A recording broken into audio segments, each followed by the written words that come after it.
think about it day and night. I feel like a king, oh yeah. Baby, can't help but stand. Feliz Navidad,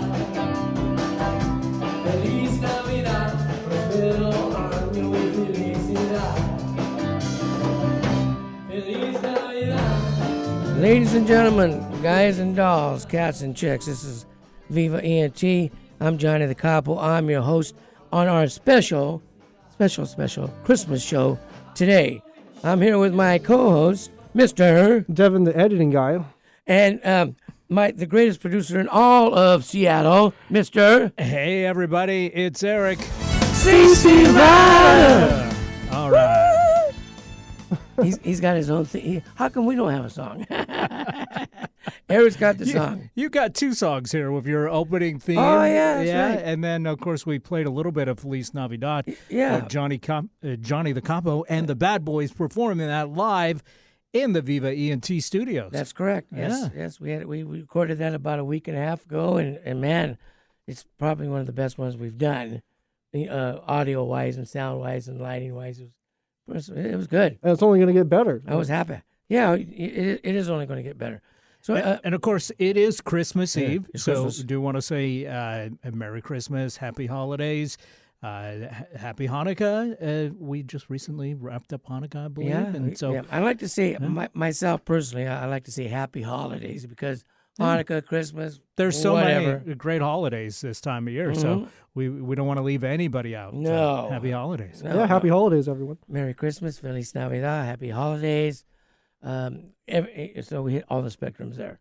So anyway, this is our special Christmas show today, and we're still featuring the year 1978.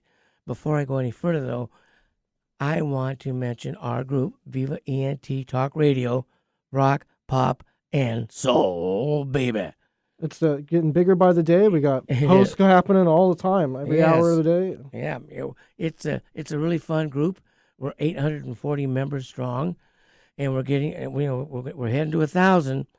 And it's a fun group if you like talking about music from the decades, especially the decades of the 50s, 60s, 70s, 80s, 90s, right up to present day. We like to feature all the decades of all the wonderful music from rock, pop, and soul. And everyone shares their favorite songs. That's Yeah, right. we share our favorite Christmas songs That's coming right. up. Yes. And matter of fact, we can real quick talk about Christmas and Christmas songs, if you like. Eric, do you have any favorite Christmas songs? Oh yeah, definitely. Lots of favorites. One of the more recent ones that I really, really like is got to be Nick Lowe's "Christmas at the Airport." I'm not sure if you've heard this one, but it came out a few years back. Yeah. And, for me, it's just slipped into heavy rotation for Christmas music. I get kind of tired of the Mariah Carey record and a lot of the other stuff that we've heard tons of times. So when I hear something new that's a Christmas song, I get pretty excited. Now, if you don't know Nick Lowe, you may know his big hit, "Cruel to Be Kind." That was a big hit back in the early 80s. I believe it was 1979, actually. So we may talk about this on the next show. Cool. So very cool. So just a little reminder of who Nick Lowe is. Yeah. I'm familiar with him, for sure. He also wrote What's So Funny About Peace, Love, and Understanding that Elvis Costello famously covered, had a big hit with that. But I'll play a little bit of Christmas at the Airport. I just think it's a great story and a good tune. Cool. Very cool. On the way to catch my flight. Could have been at Home Alone. Snowflakes playing in the ever-failing light. Yeah, it's cool. Me at departures, it was really coming down. Very cool. Deep and crisp and even, it settled on the ground. It lighting looks up here. like Christmas. Christmas. Christmas. At the airport. Very cool. All the places. So this one came out in 2017, And it's got a great video, and it's just a great story of somebody trying to make it home for the holidays. Yeah. You know, all the songs about being home for the holidays. Well, what happens when the airport gets snowed in and your flight can't leave? Yeah. So in Nick Lowe's case, he decides to, take a nap and do some x-rays because everybody else has gone home from the airport. So he has free reign there. And has a lot of fun, actually. Makes the best of it, yep. I'm pretty sure I've seen that video somewhere. It's well worth checking out. Very cool. Well, How about you guys? You got a favorite Christmas song? off the top of your head? 1978 had a great song, Please Come Home for Christmas, the Eagles. Oh, my gosh, And, yes. yeah, that was in Home Alone. One of the best ones, man. Yeah. What a great song that is. Don Henley on lead vocals. It's probably one of the coolest sounding, and at that time, it really sounded contemporary. So it wasn't like a Christmas song that sounds like it came out back in the 50s or the 40s or the 60s or whatever. It had kind of a contemporary sound, and it was just a fabulous song. It's been featured in movie trap. Don Henley nailed that song. And it was originally written and recorded by Charles Brown, but they agreed the Eagles do a good job on their cover of this. Yeah.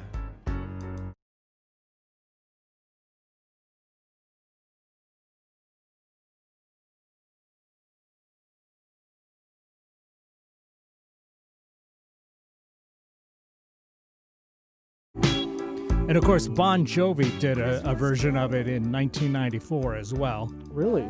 Yeah, very sound-alike, I think. He didn't really change it up too much. I think it's one of the greatest Christmas songs of all time, really. Much better than the Star Wars special that came out around the same time. I don't know much about it, but, I'm the only guy on planet Earth, I am sure, that walked out on the Star Wars movie. The original one? The original. I thought it was like forgive me, Star Wars fans, it was just not me at the time. And boy, was I wrong. I'll say. That original Star Wars is one of the all-time classics, I think. But the holiday special that they tried to foist on the public in '78 was a disaster. It's just awful. Yeah, if you didn't like the original, you'd really have not liked the holiday special. It only aired once and never graced the airwaves again. Yes. Yeah, I never actually. George Lucas famously said that he's been trying to get every single copy of it so he can burn it. It's free on YouTube if you want to watch it. Yes, yeah, you can hunt it down. Very flippy. Very flippy. Not necessarily worth your time. Well, my favorite Christmas song would probably be, I'm not going to say favorite, because there's so many great classic Christmas songs, but I love the way Nat King Cole does the Christmas song. And that is a classic. That's a classic, and just the way the music comes in and the production and his voice, it feels like it's Christmas time. When was that released? That was, I don't know. 1961. Yeah. Can we get a snippet of that? Is it absolutely. And I believe this was written by Mel Torme. I believe it. Velvet Fog himself. Mm-hmm. I believe it.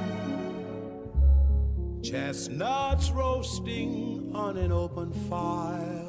Yeah, that's. I'm gonna play this late on Christmas. Oh man! Yeah. Oh, that's the king of Christmas songs. Now, I guess it was released by the King Cole Trio in '46 No kidding. as well, but I believe this version from '61 is the one that really caught fire and stuck in people's minds. Yeah, King Cole Trio is probably his trio. That's what they were going by in those days. Probably. Yeah.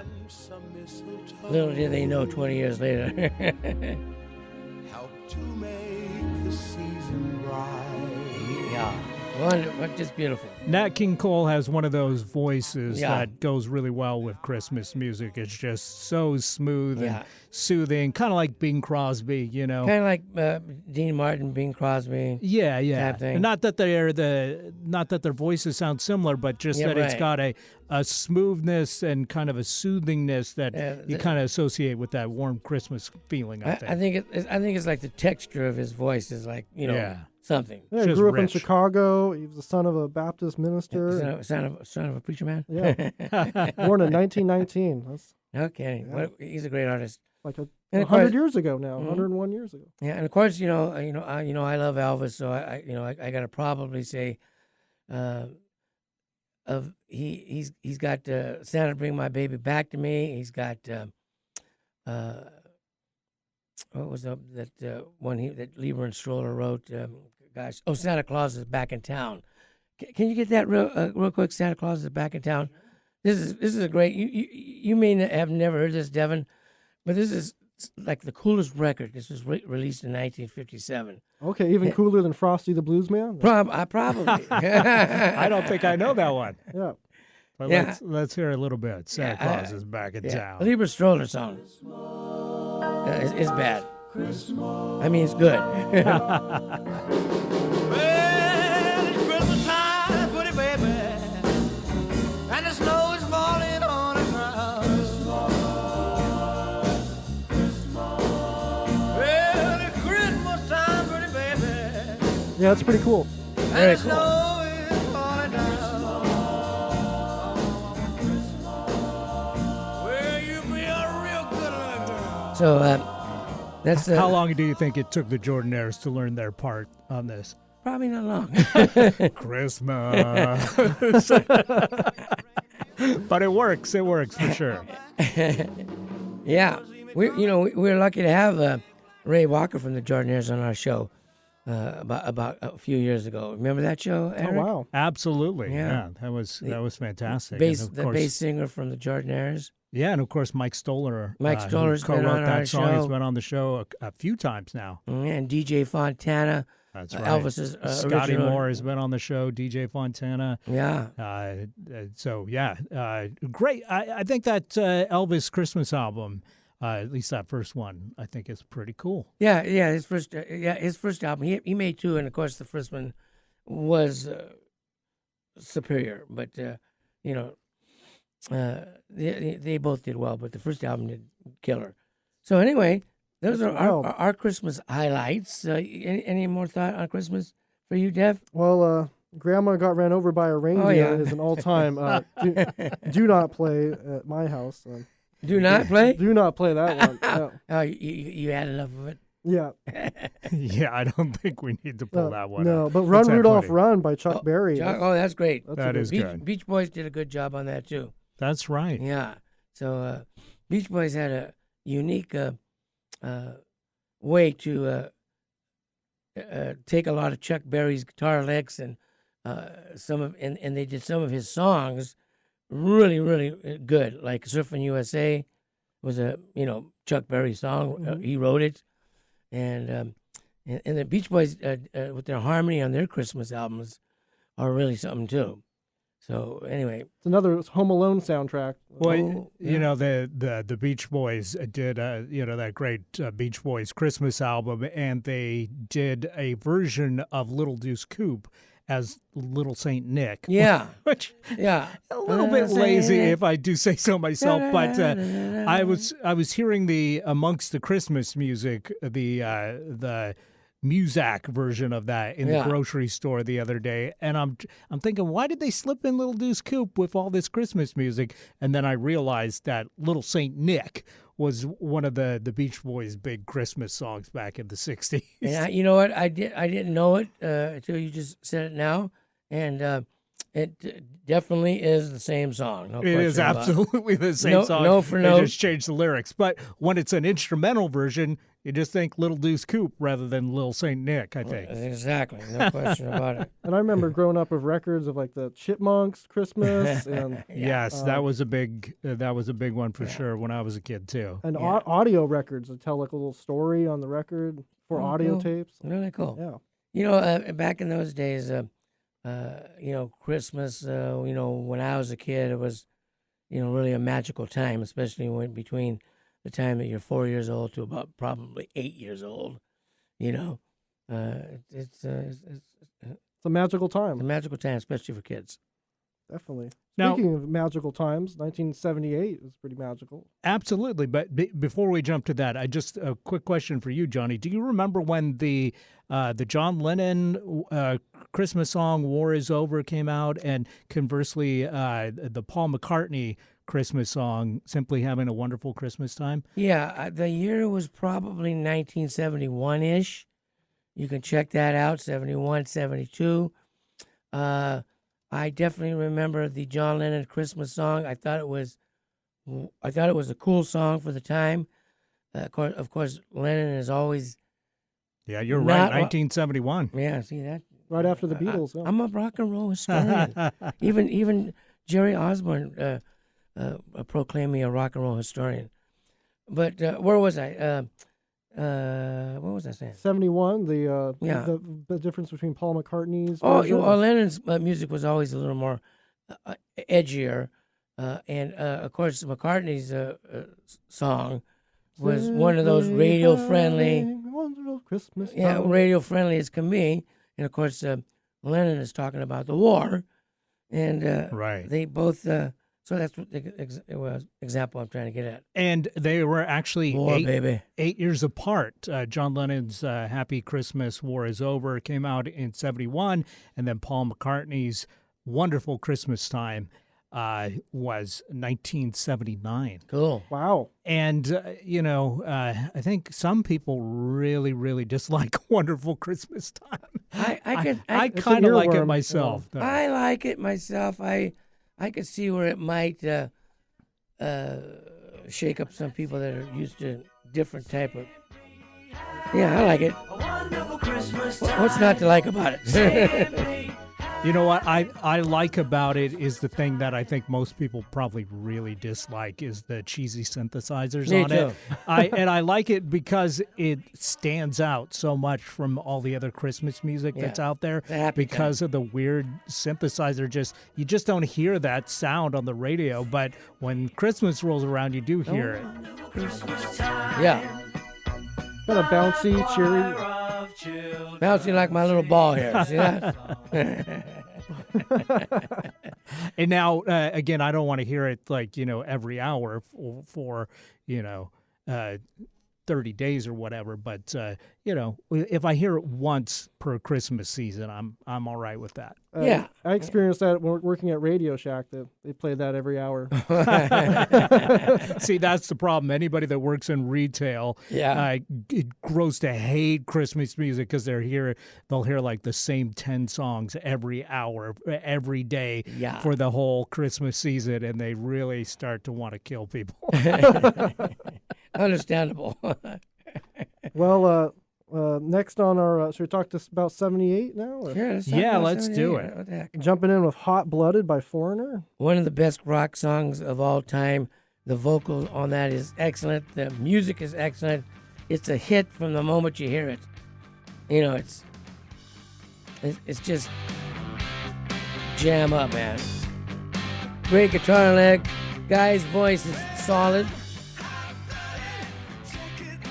Sounds like a little bit of Paul Rogers there.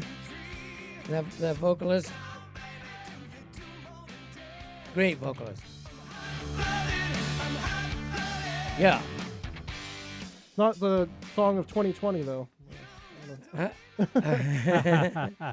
Yeah, if you're hot-blooded, you might want to isolate Get that checked yourself out, and yeah. No, stay home. Stay home, yeah. But yeah, that is one that feels like it should have been higher in the chart. Yeah, for I the would year. say top 10, man. Really easily. But because I think that's one of Foreigner's biggest hits and Yeah. one that definitely is still in the public consciousness to this day and definitely still gets quite a lot of airplay on classic rock radio. One of the few rock songs of all the disco on this year. That's right. Yeah, that's another thing, too. You were just happy as heck to hear a rock song with all the synthesizers. And the ballads, yeah. And the ballads. And I mean, the Bee Gees, as we said, the last Yeah. couple shows just totally dominated yeah. 78, and they had songs that they had written for the Grease soundtrack, which was massive. They had songs, of course, in the Saturday Night Fever soundtrack. They basically wrote that whole thing, including the songs that they didn't perform. And, of course, Andy Gibb had the biggest hit of the year, which was written by the Bee Gees. He was their younger brother, and he shows up again coming up in a little bit later in the chart here. So it was really the Bee Gees' peak there. Yeah. And, of course, we talked about Sgt. Pepper's Lonely Hearts Club Band, which they starred in and performed in, which kind of tanked, but it was very famous. I actually just watched it this week, and I enjoyed it. Did you watch it? For what it is. Yeah, cool. People together. Yeah, I liked it, man. It was good. It's nostalgic. More for musicians and people that are in music, I suppose. Plot-wise, not there's so no much. plot. It's kind of like an Elvis movie. And if you want to hear more about the Bee Gees, I'd recommend watching How Can You Mend a Broken Heart. Oh, yeah. They got HBO Max. It's really, I've been watching that. I got it. I'll watch it. It's like 3 hours of their history. So. No kidding. They had a pretty lengthy history, for sure. They did, yeah. They started out as little bit kids like the Osmonds. Early 60s, you know. I Started a Joke was a really big song for them. And their first song. Quite a few others. Their first major hit, I think, was... Massachusetts? No. Massachusetts was big. It was a big hit, but Lonely Days and Lonely Nights. Or how's it go? That's right. Lonely Days, Lonely Nights. Where would I be without my baby? Great song. Yeah. But I think that was their first song they got. So different from the disco stuff that became big. It was kind of soulful, actually. Yeah, they wanted to be the Beatles, and then they met the Beatles, and then... It had to be the Beatles because they came up with their own thing. But I could see them idolizing the Beatles, being from Australia, and and Beatles coming before them. Yeah, and they also spent time in the UK, Manchester, to be specific. So some time in Miami too. Where would I be without my baby? Yeah, all right. Well, the next song on the list is "You're in My Heart," the final acclaim by Rod Stewart, number 37. Oh yeah, that was a big ballad hit. I took all those habits of yours that in the beginning were hard to accept. Yeah, smooth as silk ballad. Beards, lip prints, I put down to Rod Stewart at his best, no question about it. Now, Rod was making some disco records in the 70s, too, so this one is a little bit more rootsy and a little bit different than a lot of his big singles of the 70s. Yeah, he had sexy... Do You Think I'm Sexy? Yeah, you think I'm sexy, yeah. Matter of fact, I used to do it. I used to do Tonight's the Night, too. That was another good one.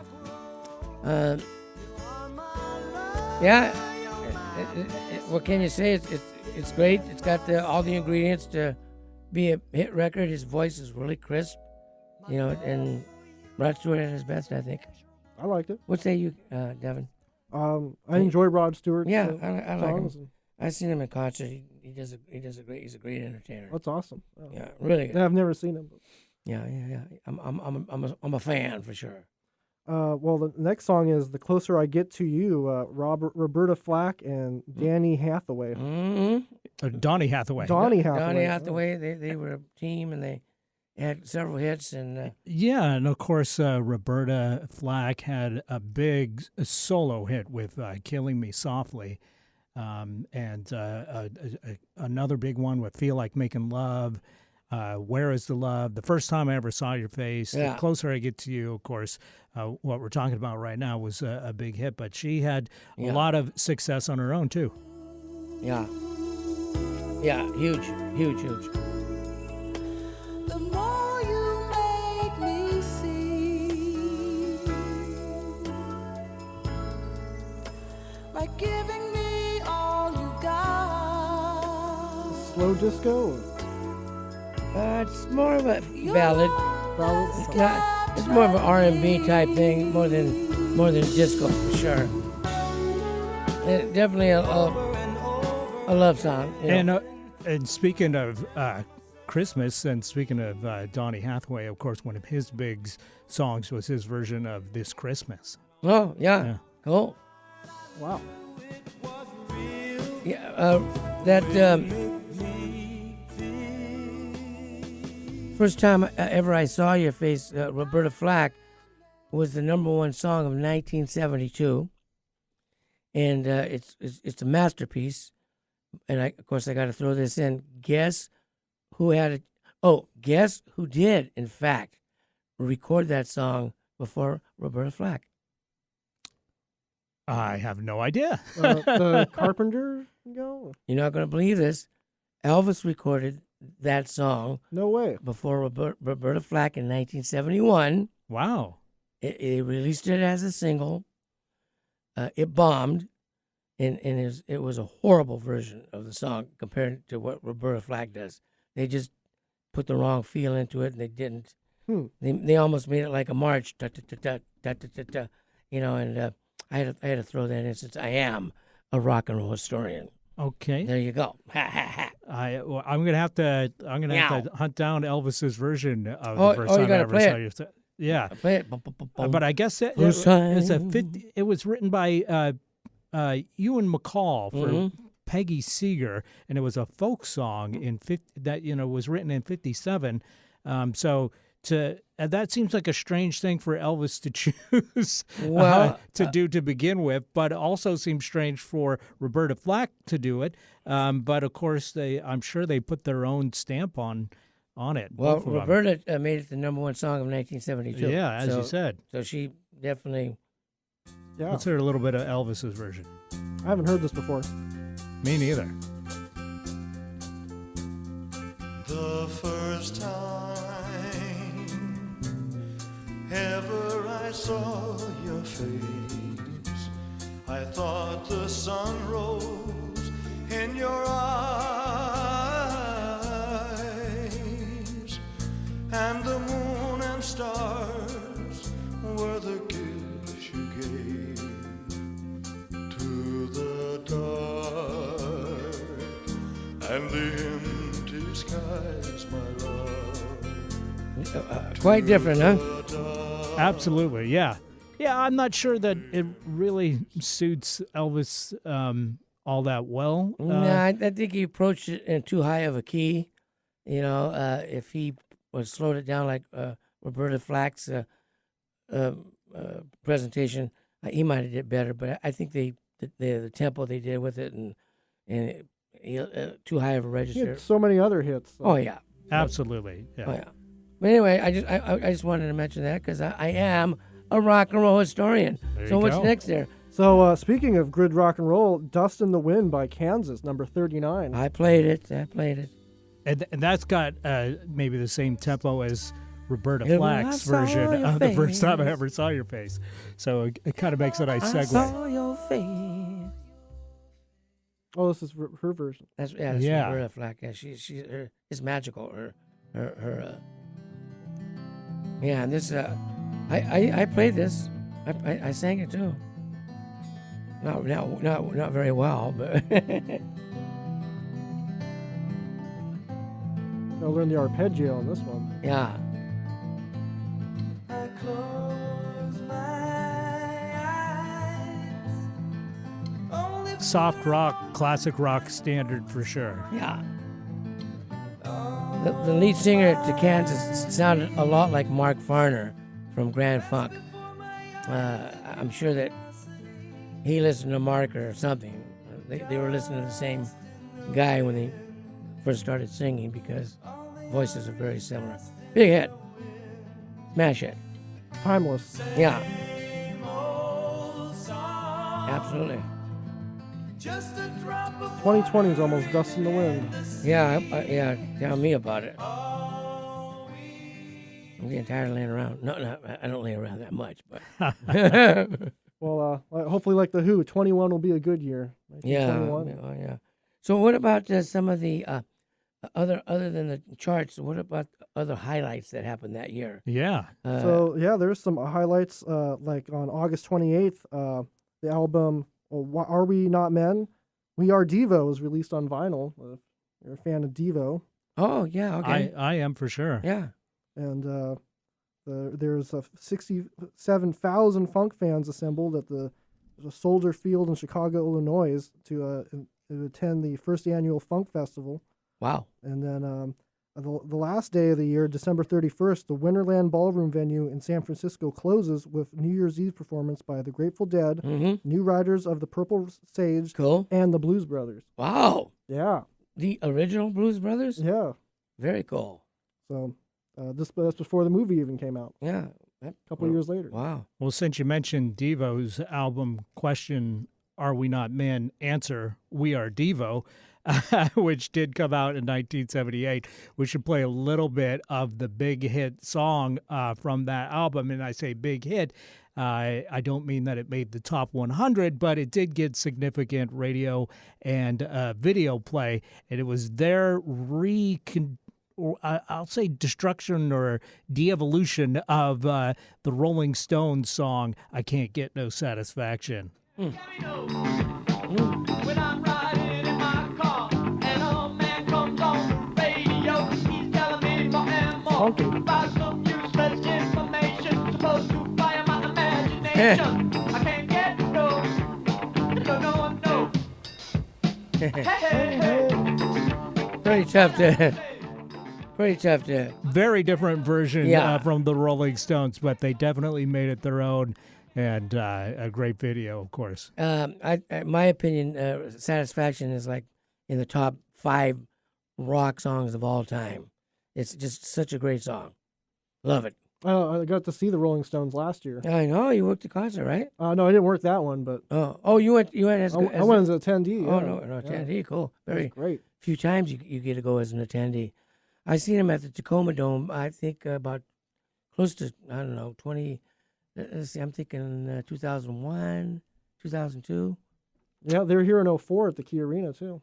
2002-ish, I saw him at the Tacoma Dome. Wow. Yeah, man, it was a great show. Yeah, the Stones, baby, the Stones. I saw Trevor Noah there last year. But No kidding. Yeah. Oh, very cool.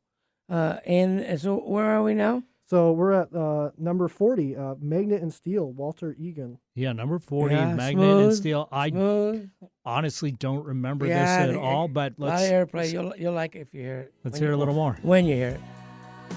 To show the way I feel, my secrets to reveal. For you are a magnet, and I am steel. Yeah, it got a lot of airplay. Yeah, I don't know this song. This is interesting, but I think what might have helped him is that his album was produced with some help from Lindsey Buckingham from Fleetwood Mac, who, of course, a huge superstar of the 70s. That's incredible. And I can hear some of the Fleetwood Mac influence for sure in this. Yeah. I dig it. You could even say that, you could play this for me if I didn't know it and say, oh, this is a Lindsey Buckingham single, and I would say, oh, okay, that sounds about right. Yeah. This really reminds me of Don't It Make My Brown Eyes Blue, actually, too. Yeah, it does. It's got that... I think the song is actually a solid song with all the background vocals and stuff. The lead vocalist does a good job, but it's a great song. I like it. Yeah, I dig it. And the next one is Short People by Randy Newman. That's right. That was a novelty type thing. He won some kind of award that year or the year before, and then this song came out, and he got a lot of he got lucky, and he had Made the charts. pretty big hit. Yeah, it was a big hit, but I think he got a lot of flack for this, too, from a lot of people that didn't understand that it was satire. Right. Of course, it's a metaphor, folks, so if you're short, it's not a dig at you. Yeah, exactly. But who would have thought that this guy would have gone on to being like the Disney go-to songwriter for like all the Toy Story movies and stuff? Oh, yeah. No reason. Yeah. He didn't need to have a hit single. He already had a successful career. He absolutely did, especially as a songwriter for other folks, including Three Dog Night definitely did some of his stuff. And so he had a lot of success. But, you know, he went on to have hits by himself. I Love L.A., You've Got a Friend in Me, of course, was a huge hit from the Toy Story movies. He wrote Mama Told Me Not to Come, I Think wow. It's Going to Rain Today, and You Can Leave Your Hat On, which were all big hits as well. Oh, I love those songs. Yeah. Yeah, he was a library of produced Yeah. music. No question about it. It's bigger every Pixar movie. He's big. The guy was huge. He wasn't short either.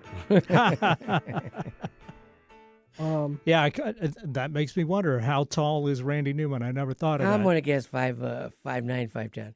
Okay. Well, Yeah. let's see if we can I'm gonna find say out. he's taller. I'm saying he's 6'3". You Like you me. absolutely might be right. No, 6 foot. No, okay. Well, right in between. There you go. Right there. Not a bad guess. The next song is "Used to Be My Girl" by the OJs.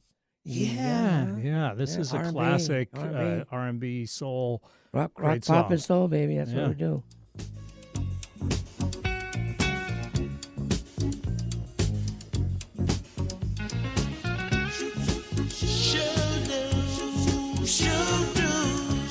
I believe a version of the OJs is still around touring to this day. Yeah. Cool. Yeah, that's cool too. I don't remember it that much, but I do remember it.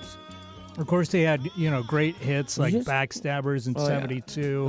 For the love of money. Love Train in 73. Yeah. I used to For love Love of Train. Money. Love Yeah. Train. Classic song. Yeah, great song.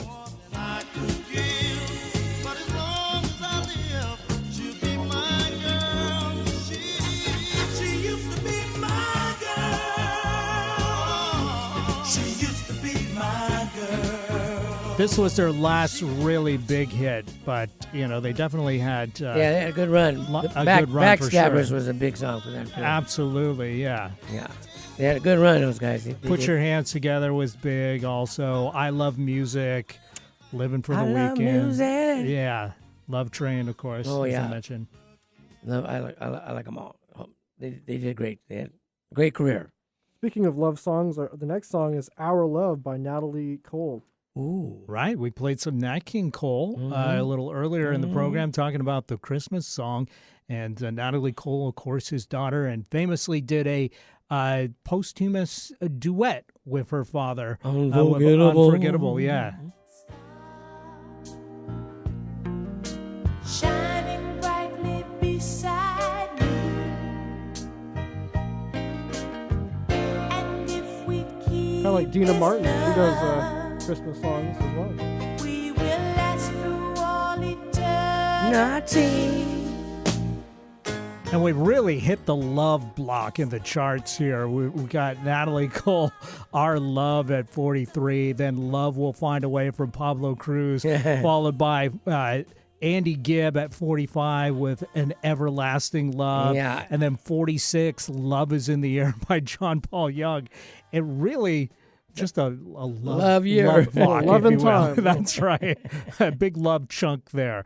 And then, it almost makes me sad that number 47 is called Goodbye Girl by David Gates. But, all fun songs. Let's hear a little bit of the Pablo Cruz one. Yeah, I like that one. Love Will Find a Way. That's a good one. And I know the name Pablo Cruz, but I don't know anything about this group. They had a couple hits. Solid beat. Mm-hmm. You hear that? Great song.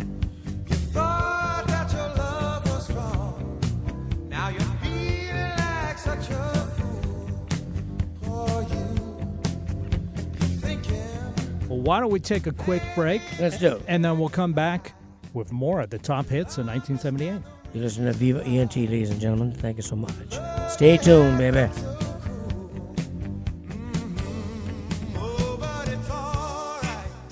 The KKNW app makes streaming our programming easy on your phone or tablet.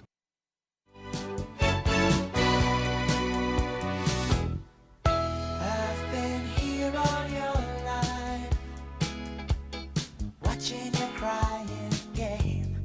You were the heaven in my lonely He definitely was. Unmistakably a Gibb. Yeah, unmistakably a Gibb, and you know what? He got really lucky because they were really Andy Gibb crazy. All the girls loved him.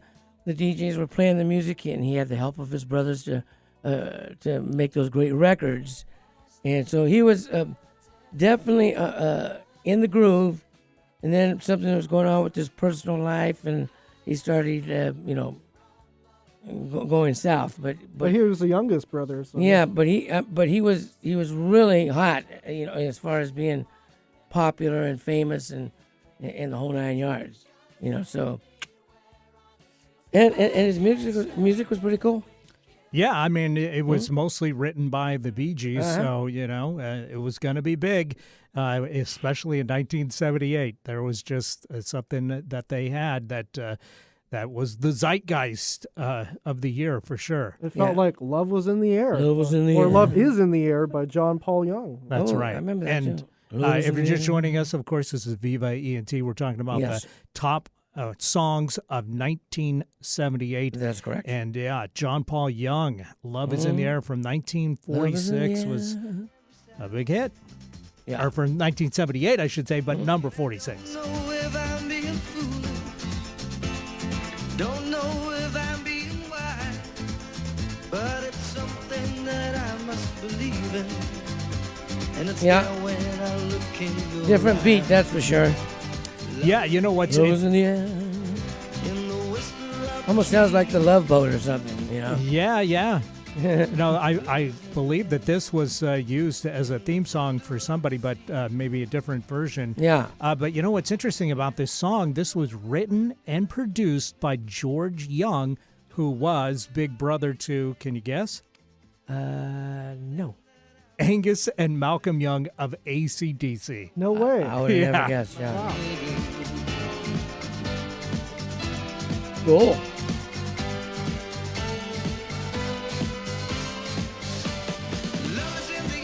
Yeah, cool. Yeah, I hear no AC/DC in this. That was 2 years down the road. Yeah. That's very interesting. I don't recall ever hearing this version of the song, but wow. I never would have guessed that AC/DC connection, but Wow, that's quite a. we learn a lot of stuff as we do this. Yeah, that's what's fun about going through these years. I've been getting a lot of response and comments. That they really like the show because it's like it's a time capsule. You're going back and thinking about stuff. When you were a particular age. In your case, you weren't born yet, Devin. But one thing I admire about you is the fact that you like listening to the old music and what came before you. Which is what I did too. I think it's better than the music coming out now. Well, that's no question about that. But that's what I did when I first started getting into music. I was listening to the music before as well as the music that was contemporary at the time. Anyway, we don't have a lot of time left in the show, so I was going to handpick some rest of the list. If I'd have to say the top songs. Like Still the Same, Bob Seger, cool. Disco Inferno, The Tramps. Great song. One of the best intros to a record of all time, I think. And Peg by Steely Dan. Groove Line from Heat Wave, another classic there. Baby Hold On, Eddie Money. Baby Hold On to Me. What's Your Name, Leonard Skinner. George Benson on Broadway. Oh, yeah, he did a good job on that, too. Wow. Come Sail Away from Styx. Boy, these were songs that lots of variety. Yeah, that I thought were bigger than me too. Actually, but Summer Nights, of course, from John Travolta and Olivia Newton-John, all the way down at 69. That is shocking to me. I really thought that was like in the top 10. Yeah, would have been in the top 10 for sure. Because the Night, Patti Smith Group, number 72. Yeah, great song, originally written and performed by Bruce Springsteen. Right. Excuse me. I just saw him on Saturday Night Live last week. He looks great, doesn't he? He looks great. And, yeah. It was they had like 5 guitar players, I think. Wow. Yeah, they 4 guitar players and a bass. Paul Simon, Slip Sliding Away, of course, is in there, and One of my faves from that year, Chris Ray, "Full If You Think It's Over." You remember? Oh this yeah, one? it was a great song. And Serpentine Fire. Oh, yes. Oh. You're playing that one? Oh, which one is this? This is a little bit of "Full If You Think It's Over" from Chris Ray. Oh yeah. A great bridge. As a matter of fact, I used to sing and play this one. And he actually, Chris Ray, since we're talking about him real quick, he does one of my favorite Christmas songs of all time, just to tie everything back together, "Driving Home for Christmas." I don't know if you guys know that one, but it was massive in the UK and Ireland, and I think it's one of the better Christmas songs out there for sure. Oh. Well, I'll have to listen. Another one is "Don't Let Me Be Misunderstood," Santa Esmeralda. Yeah, that was huge. Number 80. That's one of my wife's favorite songs. Real quick here, we're winding up the 78 thing. Devin, tell them about your channel. Check out Devin Creisler Studios on YouTube, as well as Viva ENT Studios. So the Viva ENT Studios is pretty much the stuff that we're recording at the Viva ENT Studio. Yep. And Devin Creisler Studios is that. And you're more. all over town. Yeah. So, and then we have the Facebook group, Viva ENT Talk Radio, Rock, Pop, and Soul. Join it, please.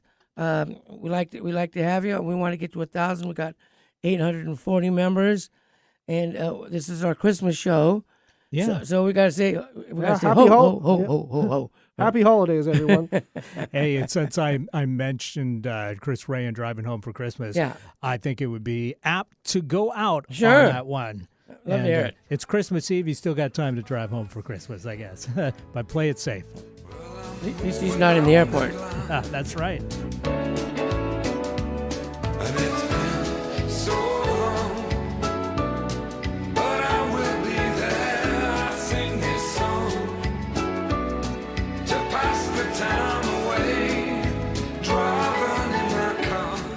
Everybody, Merry Christmas and a Happy New Year if we don't talk to you before then. That's right. Happy holidays, ladies and gentlemen. You're listening to Viva NT. Yeah, happy holidays, everyone. Merry Christmas, baby. We'll be back soon talking about 1979. That's right. So much great music that year, too. Right after Christmas, baby. We'll be back, Jack.